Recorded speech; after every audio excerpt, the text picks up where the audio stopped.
नमस्कार। भारतवर्ष का गौरवशाली इतिहास यूट्यूब चैनल में आप सभी का हार्दिक स्वागत है। आज की वीडियो में हम जानेंगे मनु और उनकी संततियों के बारे में। पुराणों में उल्लेख मिलता है कि जब ब्रह्मा जी की इच्छा सृष्टि के विस्तार की हुई तो उन्होंने अपने शरीर के आधे भाग से एक पुरुष और दूसरे आधे भाग से एक स्त्री को उत्पन्न किया। वह पुरुष मनु के नाम से विख्यात हुआ और स्त्री का नाम शतरूपा था। इन मनु ने बरहिष्मती नाम की नगरी को अपनी राजधानी बनाया।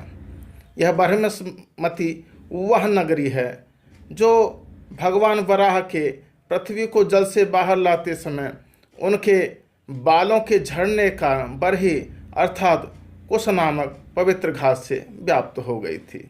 यहाँ पर मनु महाराज ने यज्ञ किया और इसे अपनी राजधानी बनाया। मनु और शतरूपा के दो पुत्र प्रियव्रत और उत्तानपाद और तीन पुत्रियां आकुति, देवहूति और प्रसूति हुई।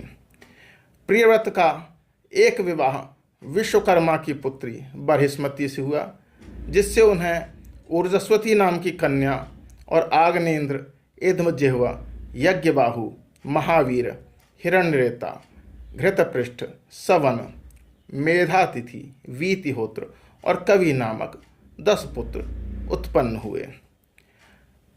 उनकी दूसरी पत्नी का नाम काम्या था, जो कर्दम ऋषि की पुत्री थी। उनको अपनी इस पत्नी से सम्राट और कुक्षी नाम की 2 पुत्रियां और उत्तम, तामस और रैवत नामक 3 पुत्र प्राप्त हुए। मनु के दूसरे पुत्र उत्तानपाद का विवाह सुरुचि और सुनीति नाम की स्त्रियों से हुआ। सुरुचि से उन्हें उत्तम नाम का पुत्र और सुनीति से उन्हें ध्रुव नामक पुत्र की प्राप्ति हुई। मनु ने अपनी पुत्री आकुति का विवाह रुचि नामक प्रजापति के साथ किया, जिससे उनके यज्ञ और दक्षिणा नामक जुड़वां संतानें उत्पन्न हुई।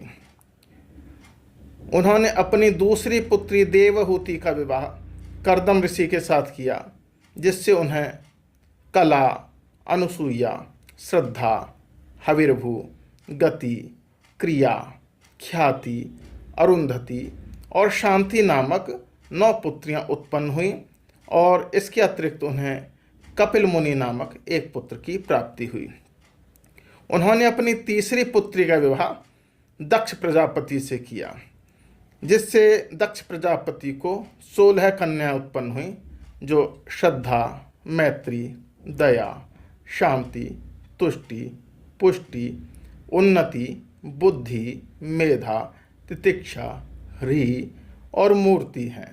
इसके अतिरिक्त स्वाहा, स्वधा और सती भी उनकी पुत्रियां हैं। इस प्रकार हमने जाना किस प्रकार मनु और शतरूपा की संतानें इस पृथ्वी पर आई। मेरे साथ जुड़े रहने के लिए आप सभी का बहुत बहुत हार्दिक धन्यवाद। नमस्कार।